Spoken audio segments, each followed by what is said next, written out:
तलहा और रोशी की शादी हो जाने के बाद रोशी तलहा को माफ नहीं कर पाएगी और वो समझेगी कि वो तलहा पर मुसल्लत कर दी गई है। तलहा उससे शादी नहीं करना चाहता था, लेकिन मजबूरी में आकर तलहा को रोशी से शादी करनी पड़ी। रोशी को इस बात का अंदाजा नहीं है कि तलहा भी उससे मोहब्बत करता है, लेकिन वो इजहार नहीं कर पाया, जिसकी वजह से रोशी भी अब तलहा के लिए कोई फीलिंग्स नहीं रखती। शादी की रात रोशी बेड पर बैठी होती है, तभी ही उसको पिछली सारी बातें याद आने लगती हैं। जब तलहा ने उसको कितनी बुरे तरह से डांटा और कहा कि तुम अपने काम से काम रखो, कुछ तो मेरी इज्जत का ख्याल करो, मेरे मामलात से दूर रहो, मैं जिस लड़की से मर्जी शादी करूं, तुम्हें इस बात से कोई मतलब नहीं होना चाहिए। जैसे जैसे रोशी को ये तमाम बातें याद आने लगती हैं, उसे तलहा से और भी नफरत होने लगती है। वो गुस्से से अपनी चूड़ियां उतार कर फेंक देती है और साथ ही अपना दुपट्टा भी उतार देती है। रोशी को ऐसा लग रहा होता है कि उसने इस घर में आके बहुत बड़ी गलती कर दी। उसे तलहा से शादी नहीं करनी चाहिए थी, लेकिन तलहा जब रूम में आता है तो रोशी को इस हालत में देखकर कहता है कि जाओ चेंज कर लो, जिस पर रोशी खामोशी से उठकर बाथरूम चली जाती है। तलहा काफी देर बैठा यही सोचता रहता है कि आखिर उनके मिलने की यही वजह बननी थी। उसने तो कभी ऐसा सोचा भी नहीं था कि वो रोशी को इस तरह अपनी जिंदगी में शामिल कर लेगा। सबीका का क्या होगा? जैसे ही सबीका को ये सब पता चलता है, वो तलहा को कॉल्स पे कॉल्स कर रही थी। पहले तो तलहा उसकी कॉल्स नहीं अटेंड करता, लेकिन फिर उसकी कॉल अटेंड कर लेता है। तो सबीका काफी ज्यादा रो रही थी और वो तलहा से कहती है, तुम मेरे साथ इतना बड़ा धोखा कैसे कर सकते हो? तुमने तो मेरे साथ शादी करनी थी, लेकिन अब ये रोशी, तुमने इस लड़की से कैसे शादी कर ली? इस पर तलहा कहता है कि तुम्हें मैं सब मिलकर बताऊंगा, अभी मैं कोई बात नहीं कर सकता, और उसके बाद फोन काट देता है। अगले दिन सुबह रोशी तैयार होकर आबिद साहब के पास आती है और मोहित रोशी को देखकर बहुत ज्यादा खुश हो जाता है कि आखिरकार उसकी दोस्त उसके घर में उसकी माँ बनकर आ गई।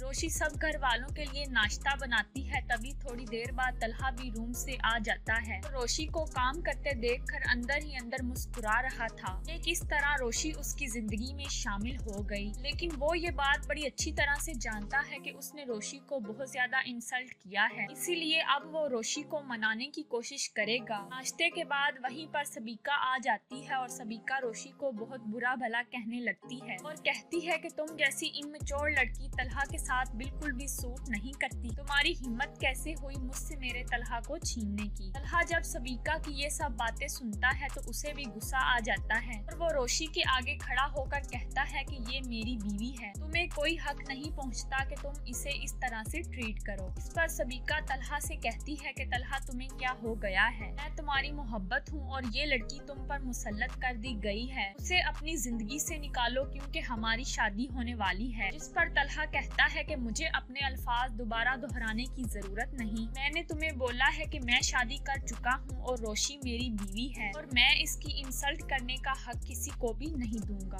और बेहतर यही है कि तुम यहाँ से चुपचाप चली जाओ। सबीका अपनी इंसल्ट बर्दाश्त नहीं कर पाती और रोते हुए वहाँ से चली जाती है। आबिद साहब ये सारा मंजर देखकर काफी ज्यादा खुश हो रहे थे, क्योंकि उन्हें हमेशा से ही रोशी अपनी बहू के तौर पर चाहिए थी। रोशी गुस्से से तलहा को देखती है और अपने रूम में चली जाती है। तलहा उसके पीछे जाता है और जाकर रोशी से कहता है कि रोशी मुझे माफ कर दो, सबीका तुमसे आज के बाद ऐसी कोई बात नहीं करेगी। इस पर रोशी तलहा से कहती है कि आपका तो काम ही यही है, कभी आप सबीका की वजह से मुझे डांटते हैं और कभी मेरी वजह से सबीका को, आपका कोई दीन ईमान नहीं है। जिस पर तलहा कहता है कि प्लीज मुझे माफ कर दो, अब तुम मेरी बीवी हो और अब तुम्हारी इज्जत करना और करवाना मेरा फर्ज है। रोशी कहती है कि अब मैं आप पर भरोसा नहीं कर सकती क्योंकि आपने मेरा बहुत दिल दुखाया है। जिस पर तलहा कहता है कि मैं तुम्हारा भरोसा दोबारा जीतने के लिए कोशिश करूंगा और मैं उम्मीद करता हूँ कि मैं तुम्हारा भरोसा जीत लूंगा। रोशी भी अंदर ही अंदर खुश हो जाती है क्योंकि वो भी तलहा से मोहब्बत करती थी, लेकिन फिर भी वो तलहा को इतना भाव नहीं डाल रही क्योंकि पहले भी तलहा ने रोशी का दिल तोड़ दिया था।